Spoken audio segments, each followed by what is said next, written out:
먼저 1절부터 3절을 같이 읽어보겠습니다. 시작. 너희는 마음에 근심하지 말라. 하나님을 믿으니 또 나를 믿으라. 내 아버지 집에 거할 곳이 많도다. 그렇지 않으면 너에게 일렀으리라. 내가 너희를 위하여 거처를 예비하러 가도니 가서 너희를 위하여 거처를 예비하면 나 있는 곳에 너희도 있게 하리라. 아멘. 우리 인간의 혼은 근심하기가 너무 쉬워요. 혼은 자 여러분 기억하시죠? 네. 영은 양심과 직관, 양심과 직관은 영에 속한 기관이고 혼은 바로 지정, 지식, 감정, 의지인데 어떠한 우리가 예기치 못한 일들을 겪거나 어떠한 특별히 말들을 들었을 때 우리의 혼은 낙심하기가 너무 쉽습니다. 그렇죠? 우리의 혼은 참으로 근심하기 쉽고 낙심하기 쉽습니다. 지금 제자들은 왜 낙심해 있을까요? 이제 너희는이라고 했잖아요. 제자들에게 말씀하시는 건데 바로 요한복음 13장에 그 이유가 있겠죠. 우리가 13장을 나누었습니다. 13장에 어떤 일들이 있었죠? 예수님하고 제자들은 식사를 나누고 있는데 예수님께서 얘들아 너희 중에 한 명이 나를 팔 거야. 이 말이 지금 걸려요. 제자들은 걸리고 있는데 또 열심히 또 같이 주님과 교제하고 또 가는 유다는 또 예수님이 빵 이렇게 포도주 찍어 주셨는데 먹진 않고 받고 그냥 나가버렸어. 막 분위기가 이제 좀 싸하는 분위기가 좀 편치 않은 그런 상황 속에서 또 베드로는 어떻게 합니까? 베드로도 나는 끝까지 주님만 따라갈 것입니다 라고 얘기하는데 주님이 13절 마지막에 이제 뭐라고 말씀하세요? 내가 진짜 너한테 얘기한다. 베드로야 네가 훗날에는 나를 따라오겠지만 베드로야 닭이 3번 울기 전에 네가 나를 배신할 거야. 닭 3번 울 때 네가 깨달을 거야라는 말씀을 딱 하시니까 이 말씀을 들었던 베드로를 포함한 그 자리에 있던 제자들의 마음에 근심이 일어나는 거예요. 그래서 지금 이 본문에서 말하고 있는 근심은 뭐냐면 예수님께서 하신 말씀으로 말미암는 근심이에요. 여러분 어떻습니까? 그렇게 삶을 살아가면서 주님께서 여러분에게 하신 말씀으로 인해 힘든 적 있으세요? 사람의 말로 이제 힘든 적은 많으시겠지만 주님께서 하신 말씀으로 인해 근심한 적이 있으십니까? 좀 깊이 묵상해 볼 필요가 있는 그런 내용 같아요. 아브라함에게도 이런 테스트가 있었죠. 창세기 22장에 보면 분명히 주님께서 약속으로 주신 자녀인데 아브라함아 네가 살아가는 네 독자 이삭을 나에게 바쳐라. 그러니까 아브라함이 그러니까 주님이 하신 말씀으로 근심할 수밖에 없는 상황인데 아브라함이 어떻게 합니까? 바로 그 말씀을 듣고서 아침에 일찍이 그 모리아 산을 향해서 이제 떠납니다. 여러분 우리가 그런 것 같아요. 하나님, 우리 부모된 입장에서는 이렇게 자녀가 잘 되기를 원하는 마음이 있잖아요. 그래서 기도하다 보면 하나님 내 자녀만큼 안 됩니다. 하나님 차라리 저를 지세요. 뭐 이런 느낌 뭔지 아시죠? 부모의 마음이라는 게 하나님 내 자식만은 안 됩니다. 차라리 저를 지세요. 뭐 이런 느낌.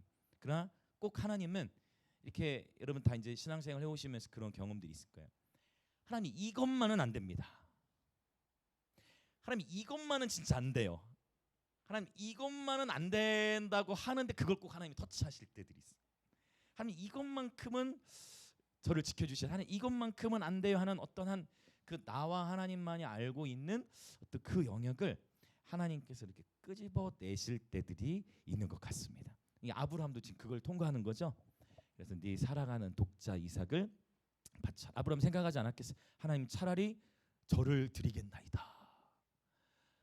그렇게 생각할 수 있었겠죠. 그러나 아브라함 일찍이 떠나서 여정을 바로 이삭을 바치기 위한 여정을 바로 출발하게 됩니다. 로마서에 보면 아브라함이 이렇게 할 수 있었던 근거에 대해서 말씀하고 있어요. 그것이 바로 요한복음 14장 1절에서 주님이 하셨던 말씀과 딱 연결돼요. 하나님을 믿으니 또 나를 믿으라라고 말씀하셨는데 아브라함이 독자 이삭을 하나님께 기꺼이 내어 드릴 수 있었던 것을 로마서에서 어떻게 표현하고 있냐면 아브라함은 하나님이 어떤 분이신지를 알았냐면 하나님은 없는 것을 있는 것처럼 보시는 분이시고 하나님은 죽은 자도 능히 살리시는 분이심을 아브라함은 알았다라고 표현해요. 그러면서 아브라함이 바랄 수 없는 중에 바라며 믿음으로 하나님의 영광을 즐거워하였다라고 표현하고 있습니다. 우리는 이미 결과론적으로 알고 있는 말씀이지만 아브라함이 실제 자신 삶의 현장에서 뚫고 나갔던 이 치열한 영적 전쟁을 생각해 볼 필요가 있습니다. 즉 저와 여러분이 인생을 살아가면서 아니면 지금의 시즌 가운데에 하나님께서 여러분에게 주시는 어떠한 말씀이 있을 때 그러나 그 말씀이 나의 지식으로도 다 이해되지 않고 때로는 주님의 말씀으로 인하여 내 마음이 어려워질 수 있는 상황이 있다 할지라도 여러분 하나님을 온전히 신뢰하는 저와 여러분 되기를 원합니다. 우리 주 예수님을 온전히 신뢰하며 따르는 저와 여러분이 되기를 원합니다. 아멘. 네. 예수님께서 근심하지 말라고 말씀하시면서 제자들을 격려하십니다. 어떻게 격려하시냐면 내 아버지 집에 거할 곳이 많도다라고 지금 말씀하시는 거예요. 그러니까 제자들이 예수님을 어떻게 따랐습니까? 제자들은 그물도 버려버리고 또 집도 내려놓고 주님을 따랐다라고 예수님이 제자들 콜링하신 본문들을 보면 다 버려두고 예수님을 따라갔잖아요. 주님께서 위로해 주시는 거예요. 얘들아, 니네 이렇게 나를 따라왔지? 내가 너희들을 위해 너희들이 머물 아버지의 집을 준비할게 라고 말씀하시면서 격려해 주시는 것입니다. 아버지 집에 거할 곳이 많도다. 자, 이 아버지 집 가서 너희를 위하여 거처를 예비한다고 말씀하신 이 아버지의 집은 궁극적으로 저와 여러분이 거하게 될 영원한 하나님 나라의 처소인 줄 믿습니다.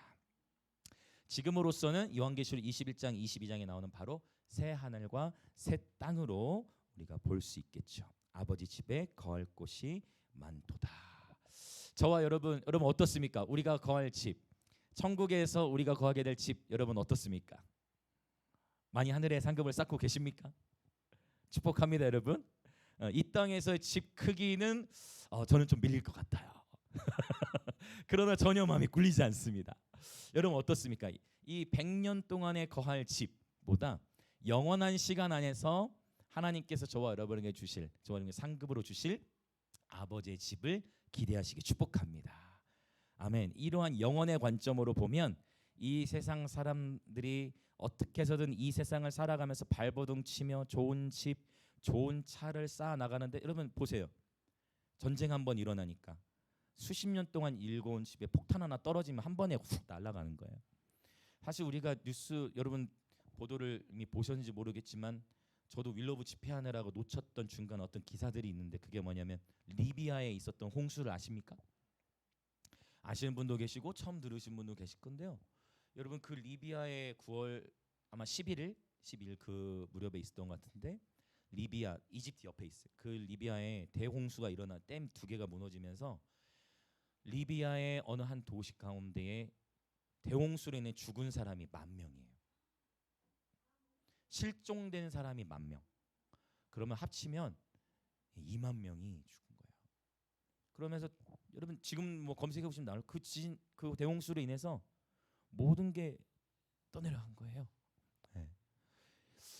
우리의 인생을 생각해 봐. 그러니까 이런 뉴스들을 자꾸 접하다 보면 그러니까 여기서도 이제 좀 잘 마음을 지켜야 되는 거예요. 이런 뉴스를 계속 듣다 보면 우리의 마음이 지난주에 나눴죠. 나도 모르게 우울해질 수 있고 삶의 이렇게 가치, 삶이 무엇인가에 대해 생각할 때 더 의기소침해질 수 있고 그러나 여러분 하나님은 역사의 주관자시고 만물의 주관자이신 줄 믿습니다.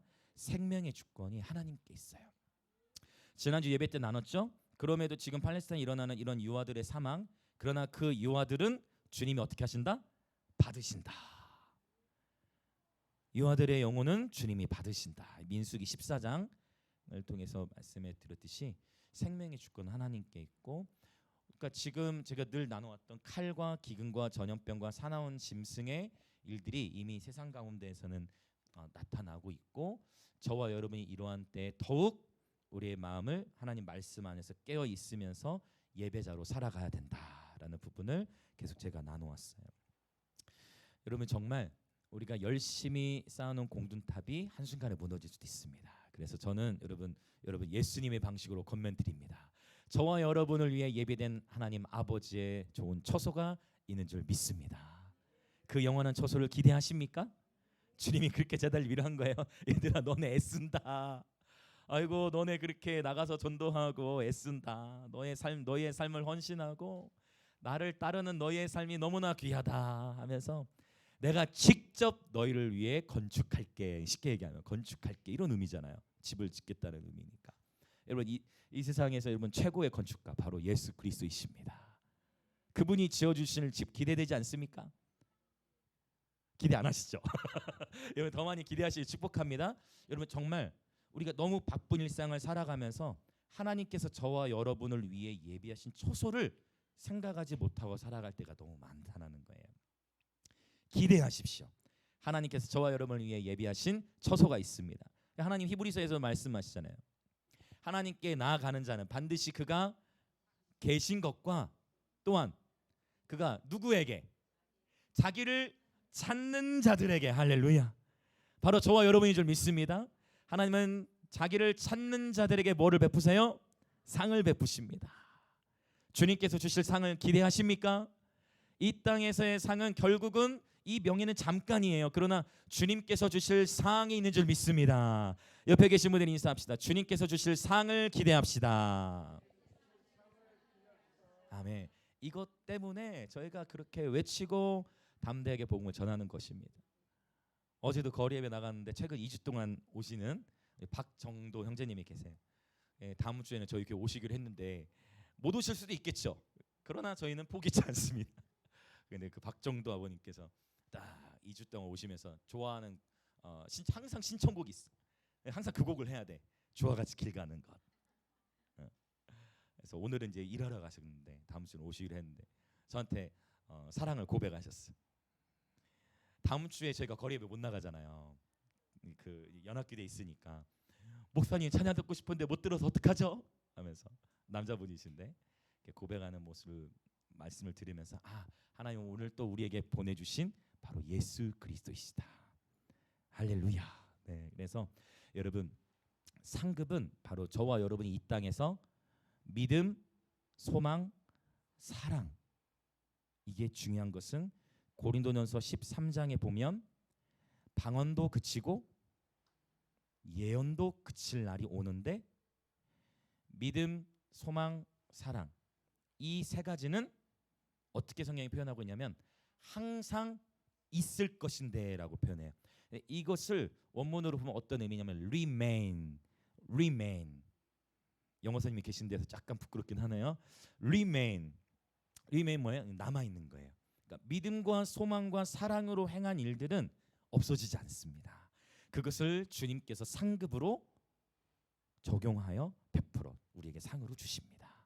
여러분 축복합니다. 믿음, 소망, 사랑으로 행한 것, 이것이 상급이 되어지는 거예요. 아멘. 믿음, 소망, 사랑. 근데 그 중에 제일은 뭐다? 그 중에 이제 사랑이다. 그래서 영성의 척도는 내가 얼마나 방언을 유창하게 하느냐, 그건 은사예요. 각종 방언 말하면 은사가 있어요. 방언을 유창하게 하느냐, 그런 너무 귀해. 여러분 방언으로 많이 기도하시길 축복합니다.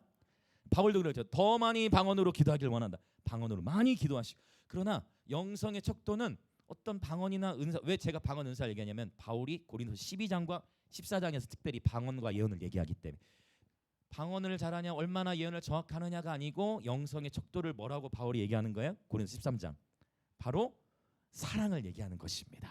그래서 다른 모든 것에는 실패할 수 있고 실수할 수 있지만 여러분 사랑에서는 늘 성공하시길 축복합니다. 아멘. 사랑에는 늘 성공하는, 그러면 후회함이 없습니다. 축복합니다 여러분. 네, 주변에 계신 한 번 더 인사합시다. 사랑에는 늘 성공합시다. 아멘. 와, 아버지와 딸이 그렇게 다정하게 웃으면서 제가 다 행복해. 와, 웃음소리까지 제가 다 행복해집니다. 할렐루야. 자, 그리고 3절에 보면 이 표현이 있어요. 이제 자, 거처를 예비하면 내가 다시 와서라는 표현이 있죠. 내가 다시, 학자들은 이런 부분 가지고 굉장히 연구를 깊이 해요. 이 다시 와서를 가지고 첫 번째 견해는 뭐냐? 예수님이 아직 십자가 지시기 전이잖아요. 죽고 부활해서 제자들에게도 며칠 동안 나타나셨죠. 40일 동안. 그래서 그 부활 후의 모습일 것이다라고 주장하는 그런 견해가 있고, 또 다시 와서를 두 번째 견해는 뭐냐? 예수님이 이제 승천하신 이후에 오순절날 성령으로 오시는 것을 다시 와서로 보는 견해가 있고, 그다음에 세 번째 견해, 이 세 번째 견해가 가장 정확하고 맞는 것 같아요. 바로 뭘까요? 주님의 재림으로 연결하는 것. 그래서 이 세 가지 다 나름대로 성경적 근거가 다 있어요. 그러나 어쨌든 가장 안전하면서도 확실하면서도 종말론적으로 완벽한 것은 결국 그분이 다시 오시면 저와 여러분을 위해 예비된 처소가 열려지는 줄 믿습니다. 주님의 재림을 사모하십니까?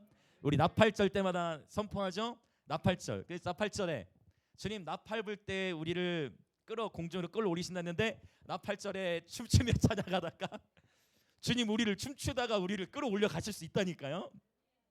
아멘. 그날과 그때를 아무도 알지 못한다 했지만 너희에게는 도둑같이 임하지 아니하리니. 할렐루야. 하나님의 때와 계절을 말씀 안에서 분별하시기 축복합니다. 그래서 여러분, 주님은 곧 오실 것입니다. 물론 곧 오신다고 말씀하신 게 2000년이 넘었는데, 왜냐면 요한계시록 이미 내가 곧 간다라고 하는데 아직 2000년이 넘게 안 오셨는데, 시대적인 상황을 보면 2000년 전보다, 1000년 전보다, 100년 전보다, 50년 전보다, 10년 전보다 더 주님 다시 오실 때가 가까이 오고 있는 것은 확실한 것이죠. 그래서 주님께서 아까 지사님 말씀해 주신 것처럼 주님은 때로는 장난꾸러기, 주님은 때로는 이렇게 밀당, 아가서 보면 밀당이 많이 나오죠. 그러니까 나 곧 간다, 나 진짜 간다, 나 진짜 간다, 정신 똑바로 차려, 나 진짜 간다. 계속 깨어 있게 하시면서 안 와. 깨어 있게 하시면 왜 안 오세요? 왜 안 오시죠? 성경에 기록돼 있죠.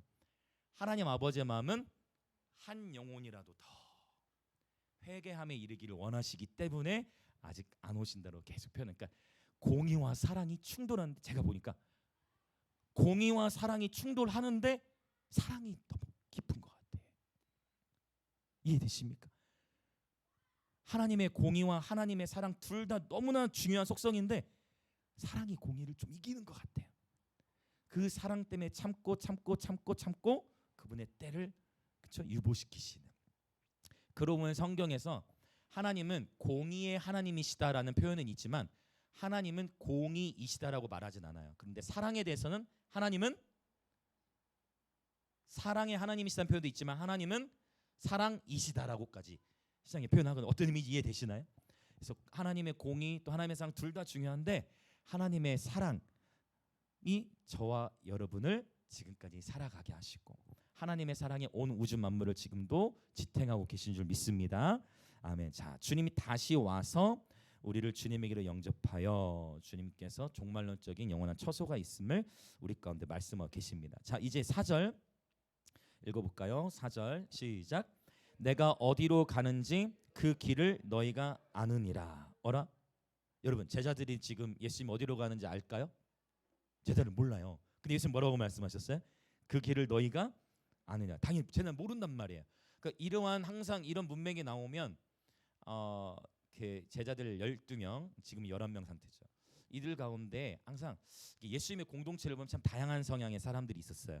자, 누군가가 이제 질문합니다. 누가 하냐면 5절. 자, 너희가 그 길을 아느니라 하니까 이제 여기서 이제 당황한 거예요. 자, 5절 읽겠습니다. 시작. 도마가 이르되 주여, 주께서 어디로 가시는지 우리가 알지 못하거늘 그 길을 어찌 알겠사옵나이까. 아멘. 저는 여기서 깨달았어요. 공동체 안에는요 다양한 기질의 사람들이 있어요. 예수님께서 너희가 그 길을 아느니라 하면 어떤 사람은 그 길이 무엇일까? 기도해봐야 되겠다 하는 케이스 있을 거고, 누군가는 주님 말씀하시 그 길, 주님 저 그 길 모르는데요. 그 길이 뭐예요? 그 길 뭐예요? 얘기하는 경우도 있을 거고, 그렇죠? 자, 누군가는 도마처럼 질문하는 것이 좋은 것 같아요. 자, 도마의 질문이 있었고 예수님께서 질문에 대한 답을 주십니다. 자, 6절 읽어볼까요? 시작. 예수께서 이르시되 내가 곧 길이요 진리요 생명이니 나로 말미암지 않고는 아버지께로 올 자가 없느니라. 아멘. 자, 바로 이제 여기 사실 헬라어 표현에 보면 내가 바로 곧 그 길이요, 정관사가 원래 들어가야 돼. 내가 바로 곧 그 길이요 그 진리요 그 생명이니라고 하는데 길과 진리 생명 다 중요해요. 예수님의 정체성을 나타낼 때. 그런데 길 진리 생명 중에 이 문맥에서 보면 길 진리 생명 중에 가장 중요한 건 뭐 같아요? 그렇죠. 왜요? 뭐에 대해 질문했으니까? 그렇죠. 길에 대해 질문했으니까. 와, 여러분 맞습니다. 이렇게 찾아가는. 그러니까 길, 진리, 생명이 다 중요한데 일단 이 본문 안에서의 핵심은 지금 일단 길에 대한 것이 먼저예요. 길이 가장 핵심이라는 거예요. 자, 우리가 모르는 어떤 도시에 간다고 생각해 볼까요?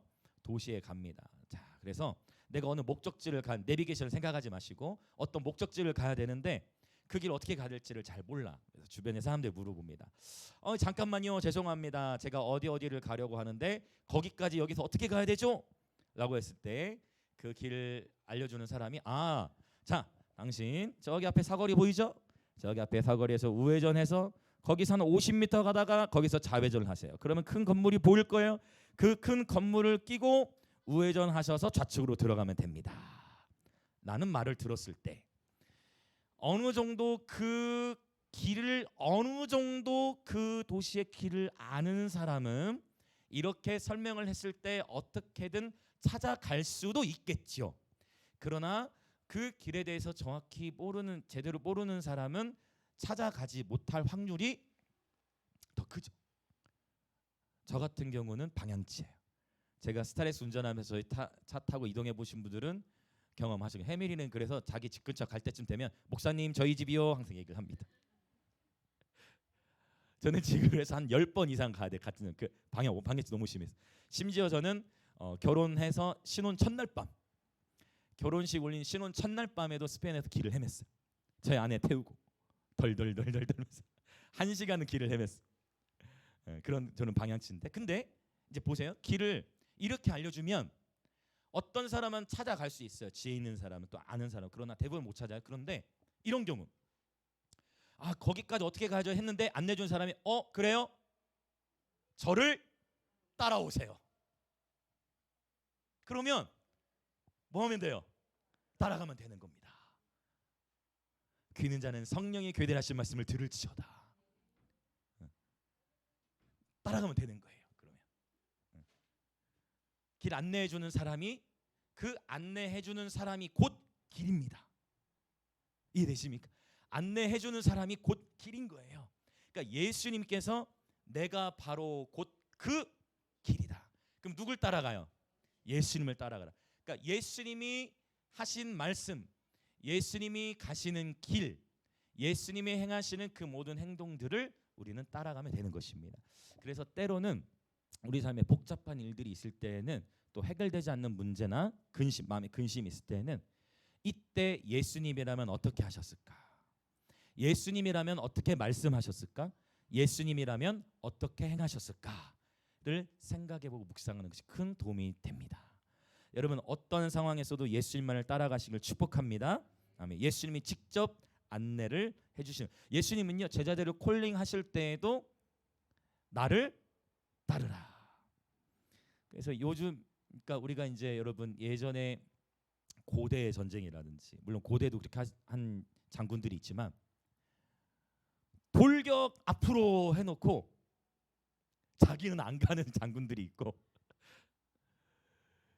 가자 해가지고 따라가는 장군들이 있고 그렇죠. 무슨 말 이해되시죠? 우리 예수님은 우리를 먼저 보내시는 게 아니고 주님이 직접 먼저 십자가의 길을 가셨습니다.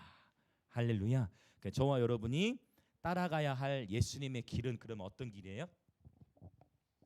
맞습니다. 바로 그거예요. 십자가의 길입니다. 내가 바로 곧 그 길이라고 했는데 우리가 따라가야 할 길은 바로 예수님이 가신 이 십자가의 길입니다. 그런데 이제 여기서 우리가 조금 여기는 아픈 칼이에요. 자, 어떤 아픈 칼이냐? 문제는 우리가 인생을 살아가면서 내가 진짜 십자가의 길을 걸어가면서 받는 고난이 아니라 또 다른 고난도 있어요. 그건 뭐냐면 죄로 인한 고난도 있더라는 거죠. 무슨 말 이해되시죠? 근데 우리가 죄로 인한 고난을 받을 때에도 내가 하나님 앞에서 하나님이 기뻐하시지 않는 선택을 할 때 오는 어려움이라는 것도 있는데 문제는 내가 하나님이 기뻐하시지 않은 선택을 해서 받는 어려움조차도 우리는 뭐라고 생각을 할까요? 아픈 칼이라고 제가 말씀을 드렸죠. 뭐라고 생각을 할까요? 이해되시죠? 예, 뭐라고 생각하냐면 우리는 십자가의 길이라고 생각해요. 왜냐하면 십자가 이꼴 고난 이렇게 생각하기 때문에. 예, 베드로전서에서 정확하게 말씀하는 게 뭐냐면 죄로 인한 고난이 있고 복음으로 인한 고난이 있어요. 여기서 말씀하신 십자가의 길은 뭐겠어요? 죄로 인한 고난이 아닙니다. 죄의 부분은 어떻게 해야 될까요? 그렇죠. 죄로 인한 고난 연단의 부분은 회개를 통해 돌파하셔야 됩니다. 할렐루야. 축복합니다. 그래서 우리 나팔절 대속제일 기억하시죠? 새해를 시작하면서 회개와 용서 이 두 가지로 하나님은 한 해를 시작하게 하시는 거예요. 죄로 인한 어떠한 결박이 없도록 이 시간 다시 한번 예수님의 이름으로 선포합니다. 죄로 인한 어떠한 고난의 사슬 예수님의 이름으로 끊어질지어다. 죄로 인한 고난 여러분 회개와 용서를 통해 돌파하시길 축복합니다. 그런데 그럼에도 불구하고 피할 수 없는 이 죄의 문제는 회개를 하면 되는데 피할 수 없는 길이 있으니 그것은 곧 복음을 위한 고난이라는 것입니다. 내가 예수님을 믿기 때문에 일터에서 받는 불이익, 내가 예수님을 따르기 때문에 사회생활하면서 받는 불이익, 예수님을 따르기 때문에 믿지 않는 가정에서부터 겪게 되는 핍박, 그러한 모든 것들이 십자가의 길과 연결. 또 어떤 경우에는 예수님을 따라야 하기 때문에 재정의 영역 안에서 그렇죠? 만몬 하나님과 만몬을 돈을 두 줄을 섬길 수 없으므로 결단해야 하는 어떤 영역이 있을 수도 있고 바로 이러한 십자가의 길이 있다라는 것입니다. 그래서 저는 여러분 권면드립니다. 어떠한 저 여러분의 삶의 상황 속에서도 오직 십자가의 길을 걸어가시길 축복합니다. 아멘. 십자가의 길은 바로 자기 희생의 길입니다. 예수님께서 가신 바로 희생의 길. 예수님만이 저와 여러분의 완전한 인생의 해답이 되시는데요. 자, 이 길을 주님은 마태복음에서는 어떻게 설명하시냐면 마태복음 7장 13절 14절 좁은 문으로 들어가라 멸망으로 인도하는 문은 크고 그 길이 넓어 그리로 들어가는 자가 많다고 했어요. 생명으로 인도하는 문은 좁고 길이라는 단어를 똑같이 쓰죠. 생명으로 인도하는 그 문은 길이 좁고 협착하여 찾는 자가 적다고 했어요. 찾는 자가 적어요. 진짜 생명으로 가는 길은 찾는 자가 더 적다고 했어요. 그래서 오늘날의 자유민주주의 사회 안에서는 모든 선거도 사실 다수결로 가잖아요. 투표도 다수결로 가는데 진리는 다수결이 아닙니다. 아멘. 우리가 타협할 수 없는 진리는 무엇입니까? 다른 이름, 다른 이로서는 구원을 받을 수가 없고 오직 예수 그리스도만이 저와 여러분이 하나님께로 갈 수 있는 길이 되어지십니다. 오직 다른 길은 없어요. 오직 예수님을 통해서만. 그런데 오늘날 저도 성서학자로서 계속 신학을 연구하지만 개신교라고 하는 기독교의 신학교들 안에서도 예수님 외에도 다른 구원자를 통해 구원을 하나님 아버지께 이루를 수 있다라고 실제로 가르치고 있는 개신교의 신학교도 있다라는 것은 저와 여러분이 깨어 있지 않으면 십자가의 길에서 언제든 이탈할 수 있다. 원수마귀가 할 수만 있으면 택하신 자들도 미혹한다고 했기 때문에 여러분 늘 진리 안에 깨어 계시길 축복합니다. 자, 옆에 계신 분 인사합시다. 진리 안에 깨어 있읍시다. 아멘. 그래서 항상 다수결이 진리가 아니라는 걸 꼭 기억하세요. 사람이 많고 적음이 중요한 것이 아니고 하나님의 임재로 분별하십시오. 할렐루야. 하나님의 임재로 분별하시고 하나님의 진리의 말씀으로 분별하시길 축복합니다. 자, 이제 안 그래도 이해하기 어려운 부분들을 주님 말씀하셨는데 계속 이해할 수 없는 말씀을 주님이 하세요. 7절부터 이제 가봅시다. 자, 7절 읽습니다. 너희가 나를 알았더라면 내 아버지도 알았으리로다. 더 어려워. 이제부터는 너희가 그를 알았고 또 보았느니라. 그러니까 이번에도 그러니까 제자들 다 몰라요. 무슨 말인지 아무도 몰라. 그런데 여기서 이제 빌립이 또 이제 주님께 질문해요. 그러니까 일단 여러분 막히면 주님께 질문하세요. 자, 또 주변에 계시면 인사합시다. 주님께 질문합시다. 여러분 다윗이 이걸 잘했어요. 다윗이 항상 다윗 보면 다윗이 여호와께 여쭈어 이르되 다윗이 여호와께 여쭈어 이르되 하나님 도대체 이건 무슨 일이죠? 하나님 도대체 이건 무슨 일이죠? 하나님 도대체 어떻게 해야 되죠? 막히면 주님께 무조건 여쭤보세요. 혼자 끙끙 하지 마시고 주님께 바로바로 물어. 주님께 여쭤봐도 주님 바로 말씀 안 하실 때도 있어요. 근데 그게 응답이에요. 주님께 여쭤봤는데 주님이 바로 말씀 안 주시면 그게 응답일 때가 있어요. 그때는 뭔가 하나님께서 아가서 이런 얘기가 사실 나와 있어요. 그리스도의 신부의 여정 가운데 의도적으로 주님께서 어떤 고난의 십자가의 여정을 허락하시는, 여러분 십자가의 여정 속에 예수님께서 그 죽으시고 장사 지내시는 이 여정 속에 주님께서 묵묵히 십자가를 가신 여정 속에 어떠한 아버지와의 교제가 성경에 뭐라고 표현해요? 단절되어졌다고 성경이 표현해요. 맞죠? 십자가를 지시는 그 여정 속에 하나님이 허락하셨던 시간들이 있습니다. 그래서 다시 하나님 말씀하신 거예요. 하나님을 믿으라, 또 나를 믿으라고. 주님을 신뢰하는 저 여러분 되십시다. 자, 7절 빌립이 또 7절에서 말씀하시자 빌립이 이해되지 않아서 아버지를 보여달라고 예수님께 말씀드립니다. 그래서 약간 예수님 9절부터의 뉘앙스를 보면은 빌립을 약간 나무라시는 것 같은 그런 뉘앙스와 함께 주님이 말씀하세요. 이제 9절부터 11절 같이 읽어볼까요? 시작. 예수께서 이르시되 빌립아, 내가 이렇게 오래 너희와 함께 있을 때 네가 나를 알지 못하느냐? 나를 본 자는 아버지를 보았거늘 어찌하여 아버지를 보이라 하네. 더 몰라. 내가 아버지 안에 거하고 아버지는 내 안에 계신 것을 네가 믿지 아니하느냐? 내가 너에게 이르는 말은 스스로 하는 것이 아니라 아버지께서 내 안에 계셔서 그의 일을 하시는. 빌립 더 몰라. 이제 11절. 내가 아버지 안에 거하고 아버지께서 내 안에 계심을 믿으나 그렇지 못하겠거든 행하는 그 일로 말미암아 나를 믿으라. 아멘. 여러분, 이 말을 빌립이 이해했을까요? 어떻습니까?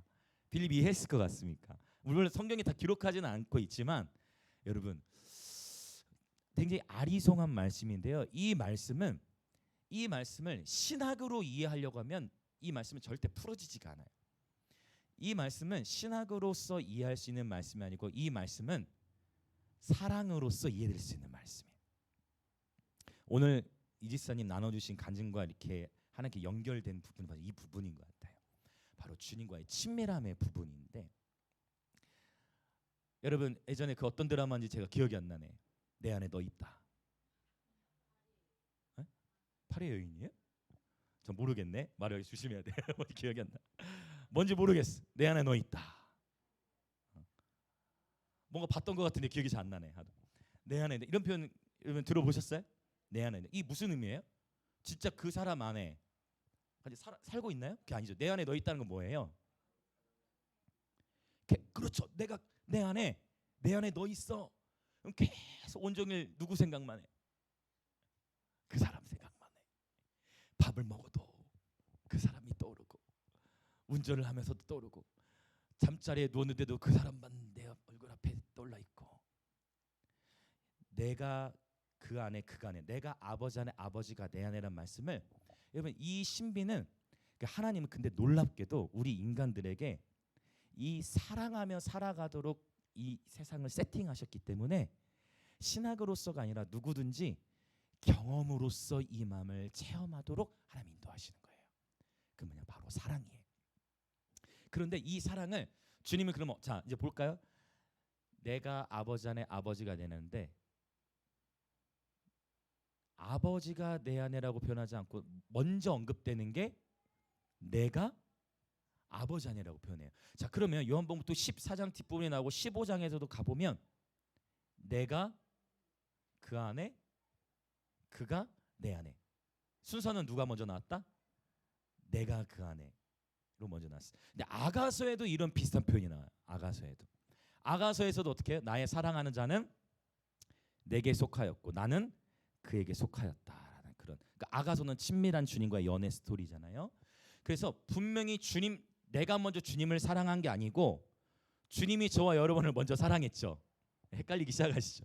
분명히 내가 먼저 주님을 찾은 게 아니고 주님이 먼저 저와 여러분을 사랑하셨죠. 아멘. 그런데 지금 이 부분은 그걸 뒤집는 거예요. 그래서 뭘 말씀하신 거냐면 사랑이라는 것은 내가 먼저 나를 희생하는 것, 내가 먼저 나를 주는 거예요. 아멘. 우리는 일반적으로 어떤 사랑을 원하냐면 내가 먼저 받기를 원해요. 내가 먼저 받고 나의 필요가 채움받기를 원해요. 나의 필요, 나의 요구가 채움받기를 원해요. 그리고 받은 만큼 주죠. 그러나 사랑을 내가 먼저 주는 것입니다. 내가 먼저 나를 주는 거. 유린이가 정말 공감해주고 있어요. 이해하고 있다는 거거든요. 이 사랑에 대해서. 사랑은 내가 나를 먼저 주는 거예요. 맞죠? 그래서 이 말씀은 뭐냐면 예수님께서 예수님 자신을 먼저, 물론 하나님 아버지께서 예수 그리스도를 사랑하시기 때문에 이 세상에 보내셨어요. 그러나 예수님께서 이 세상을 살아가시면서 자신은 자기 뜻대로 행하지 아니하고 아버지께서 보여주시고 들려주신 대로 행한다. 예수님께서 먼저 자신의 뜻을 누구에게? 하나님 아버지의 뜻 안에 온전히 복종시키셨어요. 그리고 하나님께서 뭐라고 말씀하셨어요? 내가 그를 영화롭게 한다라고 하나님 말씀, 다른 본문들에 보면 그렇게 말씀하셨어요. 그래서 이 본문은 사랑의 관점으로 이해할 수 있는데 바로 예수님과 하나님 아버지의 온전한 하나됨을 의미합니다. 그리고 주님이 저와 여러분에게도 요한복음 17장까지 가서 보면 이제 요한복음 17장에 나와요. 내가 아버지와 하나가 된 것 같이 저들도 서로 하나가 되게 하옵소서라는 그런 편이 나와요. 다시 사랑은 내가 먼저 주는 것입니다.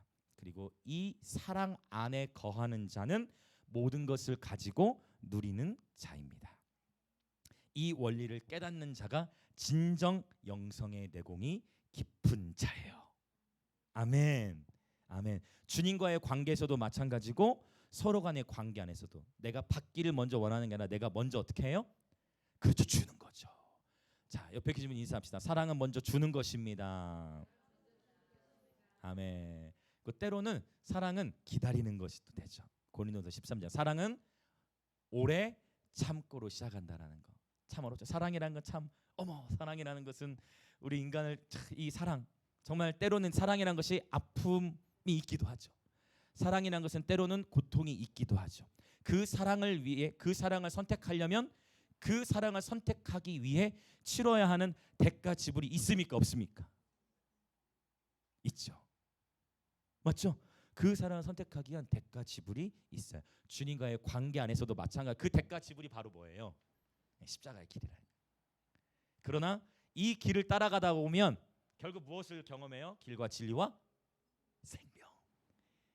이 길을 따라갔더니 이루 말할 수 없는 예수께서만 주실 수 있는 그 풍성한 생명을 경험한다는 것입니다.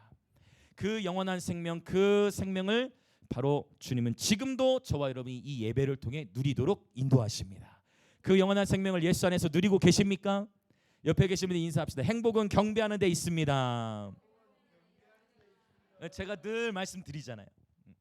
예배만 드리면 저와 여러분의 영이 살아나는 것이 정상이에요. 아멘, 아멘.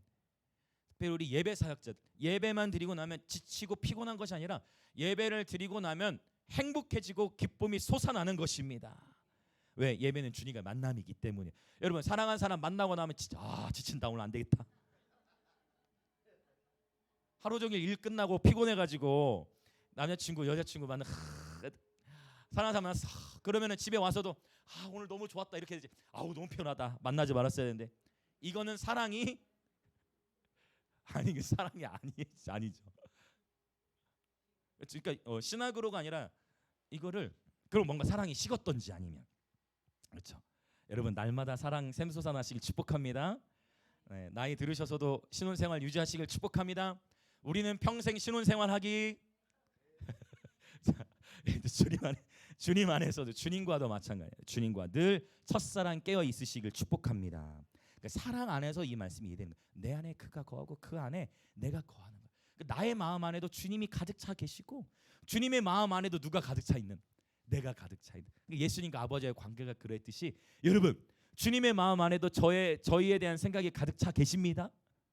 주님께서도 여러분에 대한 생각으로 잠을 못 이루시는 줄 믿습니다. 아멘. 스바냐 3장 17절 그래서 얘기하잖아요.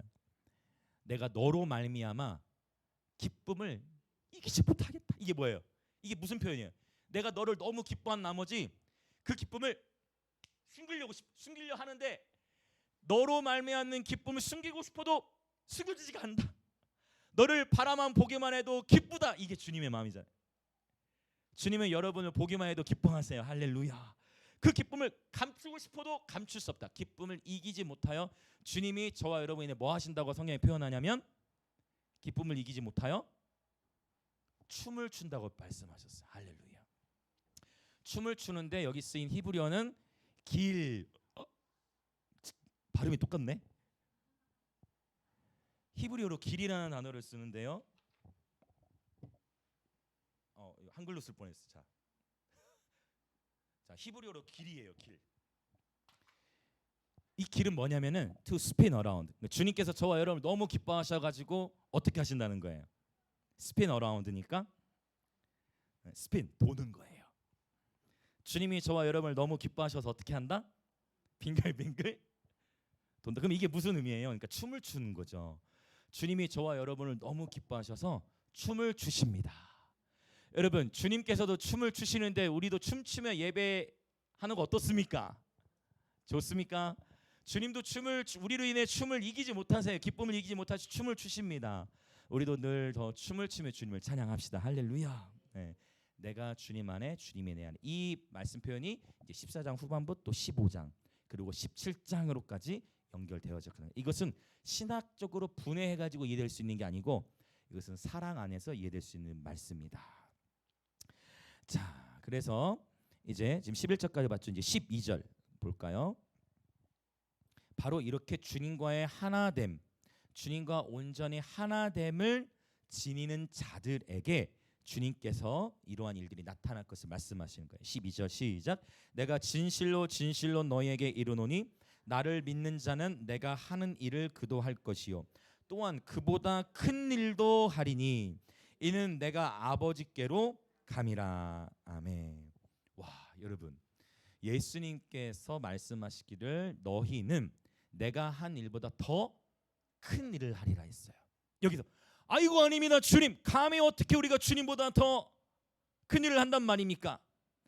이것을 우리는 뭐라고 표현하면 거짓 겸손이라고 표현하는 거예요.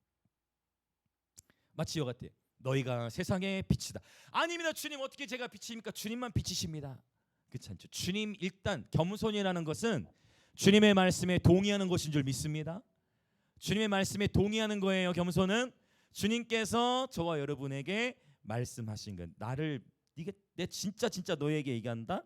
너희가 나를 신뢰한다면 내가 하는 일을 너희도 할 거고 어쩌면이 아니죠. 또한 그보다 큰 일, 즉 내가 한 일보다 더 큰 일들을 너희들이 행할 거야. 이 말씀에 동의되시면 아멘. 아멘. 이 말씀 믿으십니까? 이 말씀대로 이루어 가실 하나님을 찬양합니다. 아멘. 그러면 여러분, 실제 이 일은 가능하냐는 것이죠. 가능하죠. 생각을 열어보면요, 예수님께서는요 이스라엘 안에서만 사역을 하셨어요. 그분께서는 그 땅 안에서만 사역하셨어요. 자, 산상수훈, 예수님이 어디에 가셨어요? 제자를 데리고 산에 올라가셨어요. 마태복음 5장 6장 7장 산상수훈이죠. 산에 올라가 예수님 어떻게 하셨어요? 자세. 산에 올라가 서셨어요? 앉으셨어요? 그 마태복음 5장 본문의 산상수훈 시작을 보면 산에 올라가 앉으시니, 그러니까 어디 지금 의자는 없죠. 이렇게 앉아서 이제 말씀 전하시는 거예요. 산에 올라가 뭐 바위에 앉으셨든지 돌에 앉아가지고 예수님께서 말씀을 전하시는 거예요.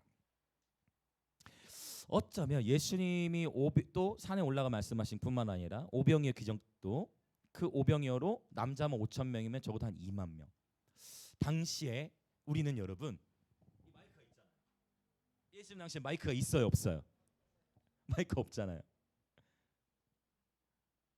그 예수님께서 말씀을 전하시는데 물론 예수님께서 최고의 최적화된 바람, 뭐 각도, 뭐 예수님 발성, 아니 뭐 호흡 이런 걸 동원해서 아무리 예수님이 말씀하셔도 그 말씀을 직접 들을 수 있는 사람의 수는 한정될 수밖에 없는 거예요. 맞습니까?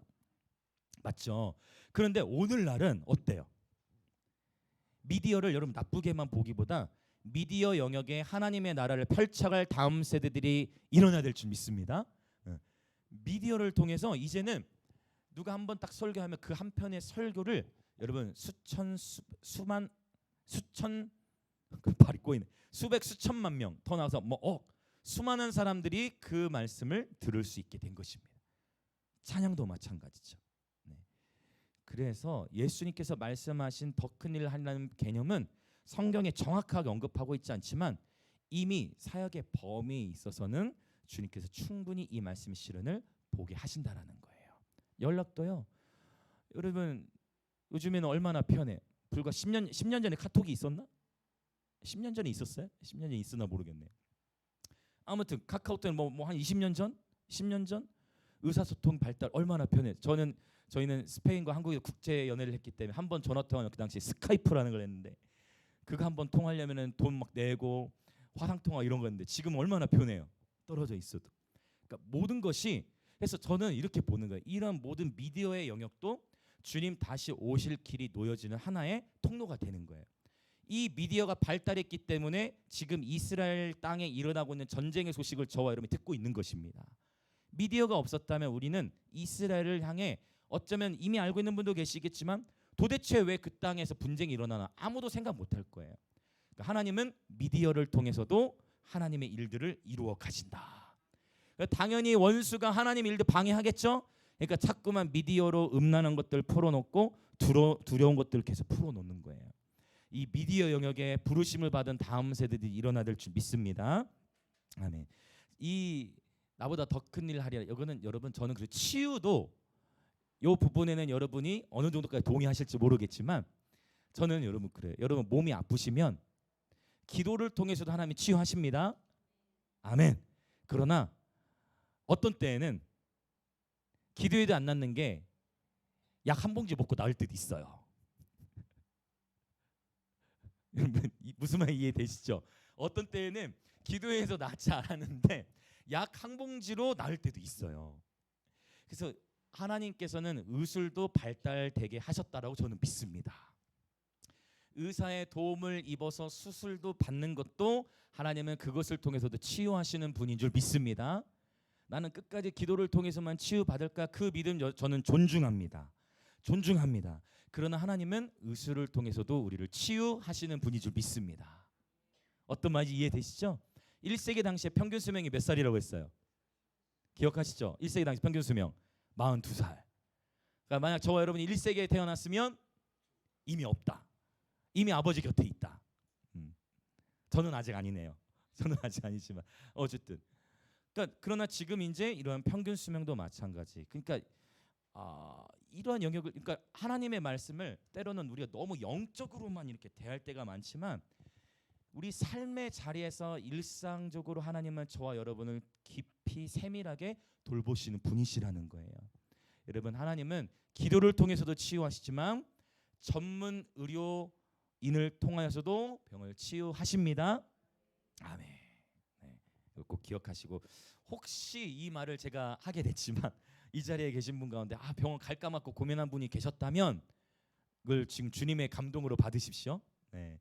그래서 여러분 병원 의사의 손길도 도움 받으시는 것도 하나님이 사용하시는 치유의 방법이라는 거예요. 그래서 나를 믿는 자는 내가 하는 일을 그도 할 것이 또한 그보다 큰 일도 하리니 이 말씀에 있어서는요. 여러분 우리 안에 더 깊은 묵상과 적용이 앞으로 펼쳐지게 될 것입니다. 이 놀라운 시대를 우리는 살아가고 있는 것입니다. 자 이제 13절 14절 보고 우리 기도하겠습니다. 같이 반주 준비해 주세요. 자 13, 14절 시작. 너희가 내 이름으로 무엇을 구하든지 내가 행하리니 이는 아버지로 하여금 아들로 말미암아 영광을 받으시게 하려 함이라. 내 이름으로 무엇이든지 내게 구하면 내가 행하리라. 아멘. 13절과 14절에 반복적으로 언급하는 것은 내 이름으로 무엇이든지 구하면 내가 해줄게 라는 거예요. 그러니까 우리는 기도할 때 이렇게 배웁니다. 주일학교 때부터 기도에 대해서 자 처음은 감사로 시작하고 중간에 이런저런 말들 들어가고 마지막에는 꼭 뭘로 맞춰라 그렇게 가르치죠. 마지막에 항상 뭐게 맞춰라? 예수님의 이름으로 기도합니다. 아멘. 이렇게 기도하라라고 딱 맞춰요. 자, 우리는 예수님의 이름으로 기도해요. 너무 중요한 영적 원리입니다. 그런데 예수님의 이름을 우리는 주문처럼 사용할 때가 많아요. 이 부분은 한번 생각해 볼 필요가 있어요. 예수님의 이름을 우리는 주문처럼 사용할 때가 많아요. 이게 중요한 영적 원리다 보니까 아주 정말 너무 정말 중요한 원리잖아요. 그러다 보니까 예수님의 이름으로 무엇이든 구하면 하나님의 응답하시는 이것을 주문처럼 우리는 생각할 때가 많은데, 하나님께서는 주문처럼 공식처럼 사용하도록 우리에게 요청하시는 게 아니라 하나님이 우리에게 원하시는 것은 관계예요. 하나님이 저와 여러분에게 원하시는 것은 바로 관계입니다. 관계 안에서 기도를 드리기를 원하시는 거예요. 그러니까 우리는 솔직하게 기도를 왜 하냐면, 우리가 기도하는 가장 큰 목적은 일반적으로 기도하는 가장 큰 이유는요, 응답을 받기 위해 기도하잖아요. 응답을 받기 위해 기도하는데, 하나님은 기도의 시간을 통해 우리에게 무엇을 원하시느냐? 우리는 응답을 원하고 하나님은 바로 이 관계, 좀 더 좋은 표현, 교제. 우리는 응답을 받기 위해 기도의 자리로 일반적으로 가는데, 하나님이 원하시는 것은 그 기도의 시간을 통해 나와 비밀 얘기 좀 나누자. 하나님이 저와 여러분에게 원하시는 것은 바로 이 친밀함의 교제입니다. 이것을 위해서 하나님은 우리에게 바로 기도의 자리로 콜링하세요. 요한복음의 말씀에 보면 내 이름으로, 그렇죠? 무엇을 구하니 내가 행하리라 했는데, 요한 1서에서도 기도에 대한 얘기를 하는데, 요한 1서 5장에서는 요한이 뭐라고 표현하냐면 그의 뜻대로 무엇을 구하면 들으심이라. 요한복음 요한일서 다 누가 썼어요? 요한이 썼잖아요. 요한 1서에서는 구하면 하나님 들어주실 건데 뭐대로? 그의 뜻대로. 그러니까 목사님, 근데 그러면 14장에 나오는 말씀하고 다른 거 아니에요? 다르잖아요. 왜냐하면 14장 앞에 전제되고 있는 게 뭐냐면 바로 주님과의 관계. 내가 아버지 안에 아버지가 되네. 결국 관계에서 시작하는 거예요. 그래서 저는 여러분 이 말씀을 이 예수님의 이름으로 기도한다는 의미가 주문으로 적용하는 것이 아니라 하나님과의 올바른 관계 안에서 기도하는 저 여러분이 되기를 원합니다. 예수님께서 성숙한 기도의 모범을 보여주셨잖아요. 너희는 이렇게 기도하라 라고 말씀하시면서, 이 기도가, 잘 들으세요, 이 기도가 저와 여러분의 기도의 길입니다. 주기도문이 저와 여러분의 기도의 좋은 모델이에요. 이 주기도문을 여러분 깊이 묵상할 필요가 있어요. 주님 우리에게 주님 너희 이렇게 기도하라. 너희 나를 따라와. 주님이 직접 본을 보여주신 거잖아요. 이렇게 기도하라. 하늘에 계신 우리 아버지와의 관계 안에서 기도를 또 풀어가잖아요. 맞죠? 하늘에 계신 우리 아버지와의 관계 안에, 요한복음은 하나님을 하나님이라는 칭호로 한 번인가 두 번밖에 안 나요. 요한복음은 하나님을 다 뭐로만 칭하나 200번 이상을 다 아버지로 표현합니다. 관계 안에서 기도를 풀어나가도록 하나님 우리에게 가르쳐 주시는 거예요. 주기도문이 성숙한 기도의 길입니다. 자, 그래서 성숙한 기도, 우리가 어린아이일 때 기도는 하나님 나 이거 해주세요, 하나님 나 이거 해주세요인데, 성숙한 기도는 어떻게 되냐면, 그러니까 어린아이의 기도는 하나님의 뜻을 누구에게 맞춰요? 나의 뜻에 맞춰요. 그래, 하나님 내 들어주세요, 안 들어주세요? 들어주세요. 그것도 하나님 들어주세요.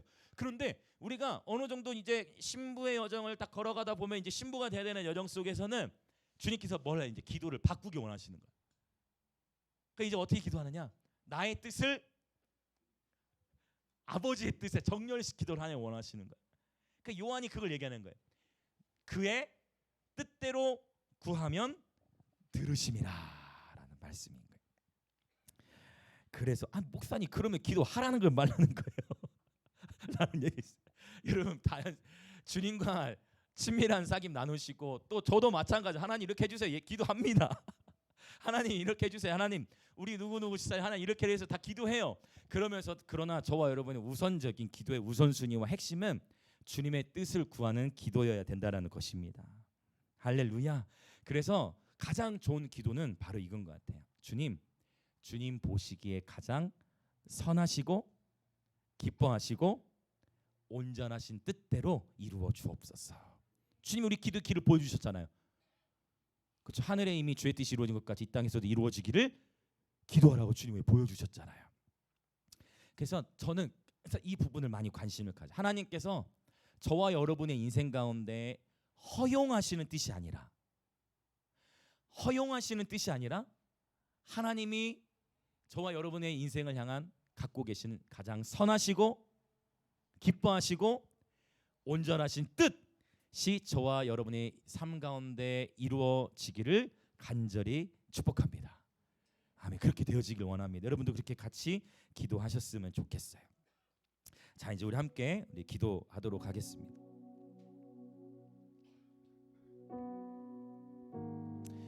어쩌면 우리의 입은 예수님의 이름으로 기도드린다고 하지만 정작 우리는 나 자신의 이기적인 욕망과 야심으로 기도를 드린다면 그것은 입술로는 예수님의 이름으로 기도드린다 하였지만 실상은 나의 이름으로 기도를 드리는 것과 같습니다.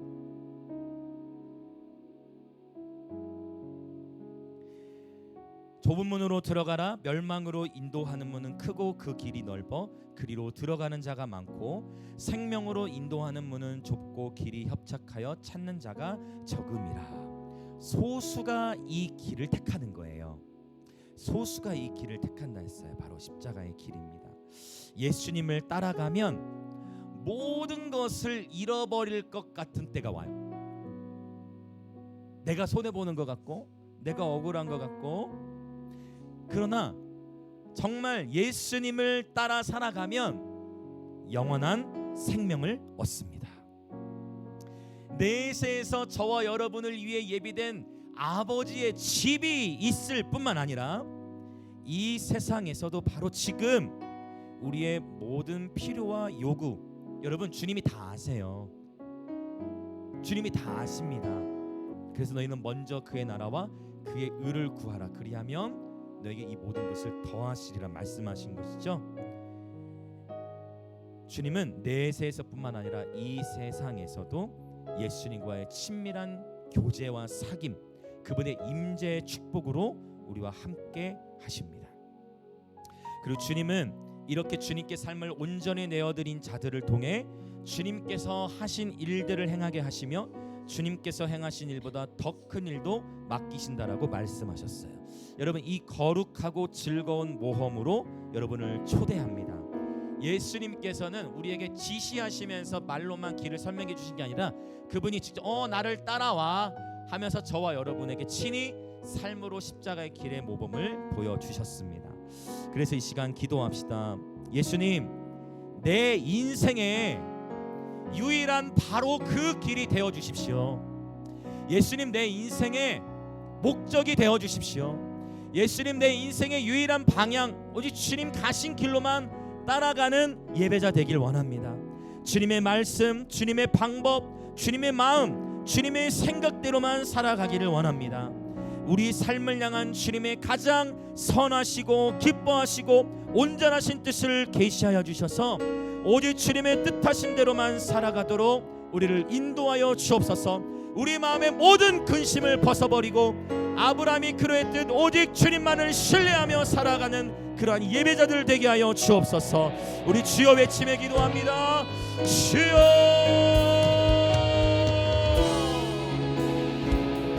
오 할렐루야. 마음에 근심하지 마십시오. 부르심을 향해 근심하지 마십시오. 때로는 흔들릴 수도 있겠지만 그러나 하나님의 부르심을 붙드십시오. 오직 예수님께서 저와 여러분의 인생의 바로 그 길이 되십니다. 저와 여러분의 인생의 바로 그 길 되신 예수님, 두려워하지 마시고 때로는 세상 속에서 예수님을 따른다 하여 내가 가정과 학교와 일터에서 불합리함을 당할 수도 있겠으나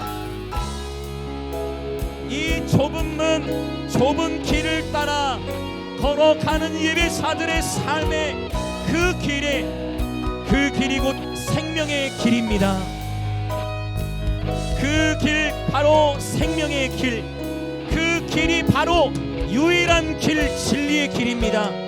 그 길이 바로 진리의 길, 유일한 길이요, 그 길이 바로 영원한 생명을 얻고 누리는 길인 것입니다. 한 번뿐인 우리의 인생, 하나님의 영광을 위하여 살아가기를 원하오니 주님의 말씀대로 이루어 주옵소서. 아멘 아멘.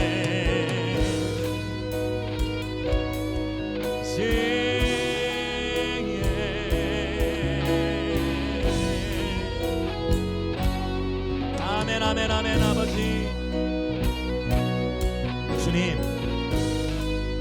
주님의 제자들도 주님의 말씀을 이해하는데 오랜 시간이 걸렸습니다.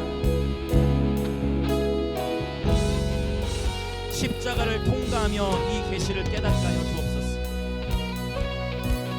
십자가를 통과하기 전까지는 영과 진리의 예배가 되어지지 않듯 우리 모든 영광임재교회의 지체들과 우리 예배에 참여하는 모든 그리스도의 지체들이 십자가의 사랑을 깨닫게 하시고 경험케 하여 주옵소서.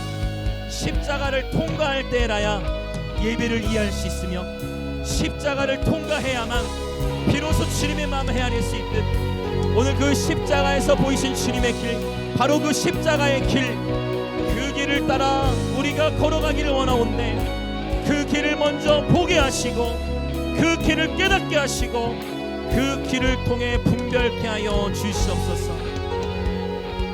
아멘 아멘.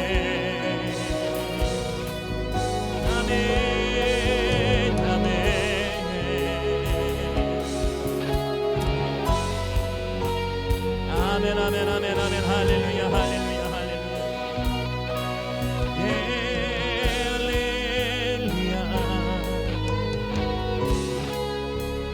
주님은 우리의 삶의 길이 되실 뿐만 아니라 우리의 기도의 길도 되십니다.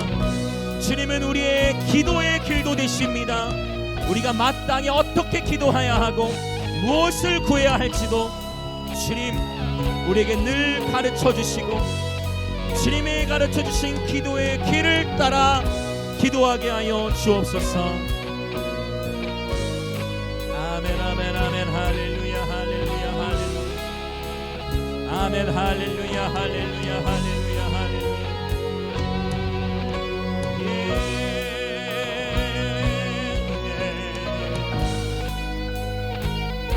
주님께서 우리에게 이렇게 기도하라 가르쳐 주시면서 우리가 구한 대로 응답해 주시겠다 말씀하신 것은 주님은 우리에게 관계를 원하시는 초청, 바로 주님과의 친밀한 교제와 사귐 안에서 아버지 나의 성공을 위하여 구하는 것이 아니라 나의 이기적인 야망을 위해 구하는 것이 아니라 주님과의 교제를 즐거워하며 주님의 마음의 소원을 아뢰어드리는, 주님의 마음의 소원을 아뢰어드리는 그러한 예배자들의 군대가 일어나게 하여 주옵소서.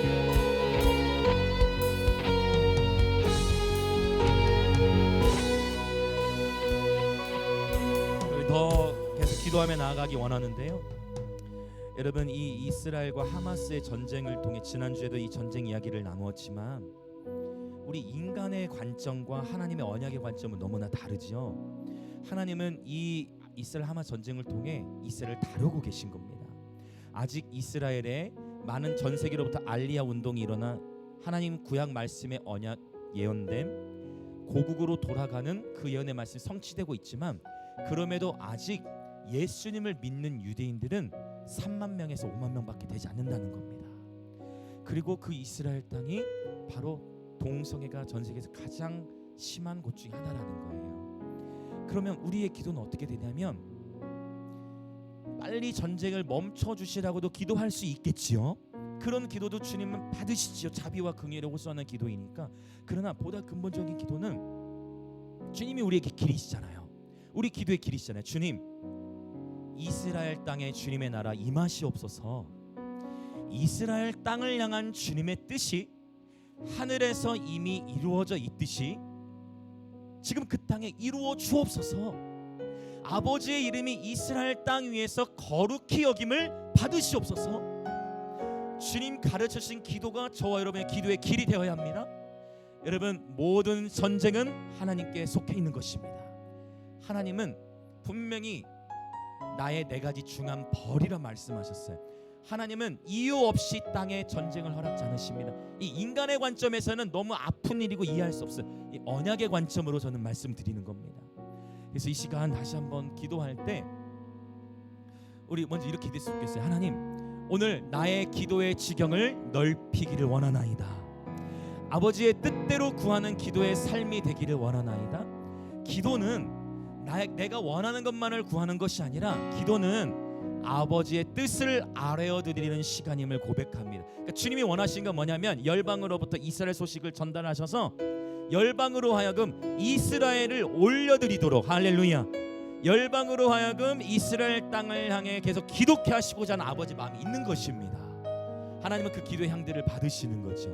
그래서 다시 한번 기도할 때 하나님, 우리의 기도가 하나님 주문으로서 나오는 것이 아니라 하나님과의 올바른 관계 안에서 나오는 기도가 되게 하시고, 하나님과의 교제가 우리의 기도의 중심이 되게 하시고, 하나님의 뜻대로 구하는 기도의 삶이 되게 하여 주시옵소서.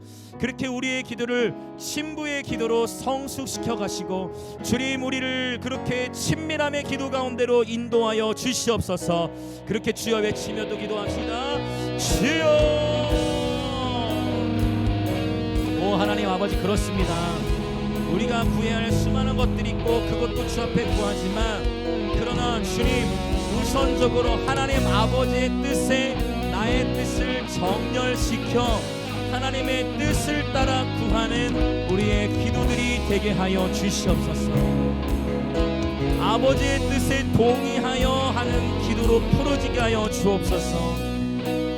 아버지의 뜻을 구하는 기도의 시간을 통해 아버지, 이전에는 응답이 기도의 목적이었으나 주님이 기도 시간을 통해 우리에게 가지신 목적처럼 주님과의 교제가 아버지 기도의 또한 주 목적이 되게 하시고, 이 기도의 자리에서 주님과의 교제가 회복되어 주님의 뜻하심을 따라 주님의 비전, 주님의 부르심에 우리의 뜻과 계획을 정렬시켜 주님의 마음을 따라 기도하며 주님의 마음을 따라 살아가는 우리 모든 지체를 되게 하여 주시옵소서. 오직 여호와의 친밀하심이 주를 경외하는 자들에게 있으며 그들에게 주의 언약을 보이시리로다. 그렇게 그 친밀한 기도의 교제 속에서 우리 인생을 향한 하나님의 부르심을 발견케 하시고, 그 기도의 시간을 통해 내 인생을 향한 하나님의 계획과 목적을 발견케 하여 주시옵소서.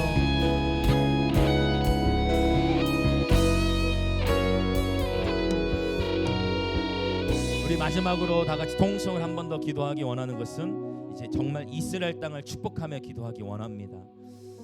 하나님의 눈동자라고 주님이 말씀하셨어요. 그리고 이 이스라엘, 전 세계에서 가장 작은 우리나라 경상북도 정도밖에 되지 않는 땅이지만 그 땅은 하나님께서 가장 작은 민족이기 때문에 오히려 택하셨다라고 말씀하셨습니다. 그래야 하나님이 하셨다라고 말씀할 수 있기 때문에. 그러나 그 이스라엘 땅, 바로 로마서 9장 10장 11장은 마지막 때에 이스라엘과 바로 이방인이 한 세 사람을 이룰 것을 말씀하십니다. 주님 다시 오시기 전에 이스라엘의 회복이 있을 것입니다. 이것은 성경에 기록된 예언이지요. 그래서 이 시간 우리 이스라엘 땅을 함께 축복하며 예루살렘의 평안을 위해 기도하라 말씀하신 것처럼 이스라엘 땅의 평안, 주님, 이스라엘 땅에 살고 있는 유대인들, 아랍인들, 팔레스타인들, 주님 이들을 지켜 보호하여 주시고 이들을 향한 주님의 선하신 뜻, 기뻐하신 뜻이 이루어지게 하여 주시옵소서. 하나님은 이 바로의 마음도 뒤집을 수 있으신 분, 바로의 마음도 한 번에 바꾸신 분, 하마스의 괴계는 예수님의 이름으로 끊어지고 오직 이스라엘 팔레스타인 땅의 주민들을 향한 그 땅을 향한 주님의 뜻을 이루어 주옵소서. 이스라엘 땅을 향하여 샬롬을 선포하며 기도합시다. 주여, 너희는 예루살렘의 평안을 위하여 구하라. 너희는 예루살렘의 평안을 위하여 구하라 말씀하신 주님, 우리가 이스라엘의 평안을 위해 구합니다. 주님, 그 땅의 수많은 아직 복음도 듣지 못한 채 죽음을 맞이하는 그 땅에 죽어져가는 수많은 전쟁의 피해로 말미암아 죽어져가는 영혼들을 주님 받아주시고 이스라엘 땅에 주님의 자비와 긍휼을 베풀어 주시옵소서. 이스라엘 땅을 향한 주님의 뜻을 이루어 주시옵소서.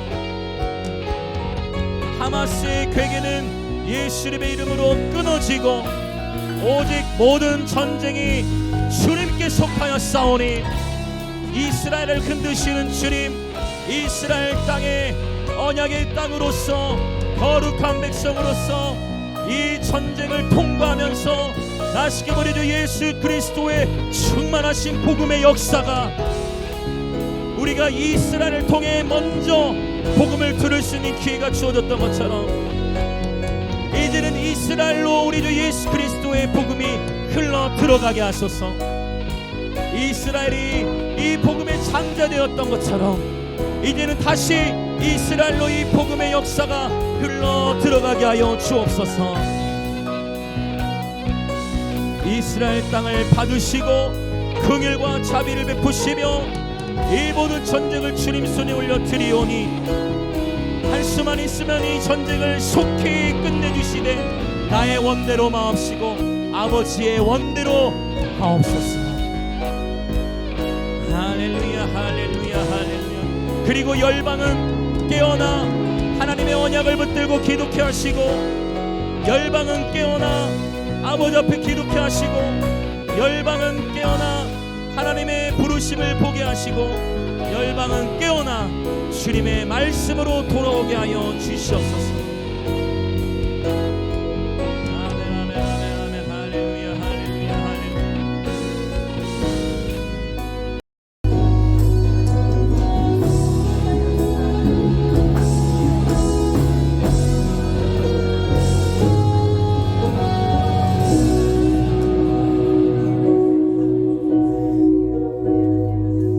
주님, 때로는 인생을 살아가면서 주님 우리에게 어떤 말씀들을 주시는데 그 말씀이 너무 부담스럽고 도저히 이 연복음 13장에서 제자들이 경험하는 것처럼 예수님의 말씀이 마음에 근심을 일으키게 되는 그러한 상황 속에서도 나의 경험과 나의 지식을 의지하지 아니하고 우리 주님을 향한 절대적인 신뢰를 가지고 살아가는 아브라함이 그렇게 하나님을 믿음에 이것을 그의 의로 여기셨던 주님, 오늘 우리의 인생 가운데 우리가 다 이해할 수 없고 때로는 보이지 않아도 하나님의 약속하신 말씀을 붙들고 담대히 나아가는 이제는 보이는 모든 그리스도의 몸의 지체들을 주님 축복하시되 하나님을 향한 절대적인 신뢰 안에서 그리스도께서 주시는 평안과 기쁨을 충만하게 누리게 하여 주옵소서.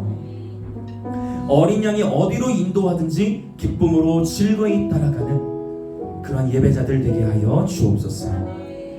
오늘도 주 앞에 기쁨으로 이 예물을 드립니다. 아버지, 이 예물을 기뻐 받으시고 이 예물을 드린 모든 지체들 위해 하늘의 신령한 복과 땅의 기름진 복으로 축복하시되 주의 몸된 교회는 북한과 인도, 감비아를 넘어 대한민국과 열방을 더욱 섬기도록 재정의 기름을 부으시되 특별히 이제 아버지 우리가 이 성전을 이동해야 하는 상황 속에 있사오니 여호와 이레 되신 주님께서 친히 영광의 임재 교회를 향해 예비된 주님의 처소가 있을 줄 확신하오니 주님께서 친히 바로 그 길이 되어 주셔서 앞서 행하시고 보이시며 하나님이 하셨다라고 증거할 수 있도록 친히 주님 인도하여 주옵소서.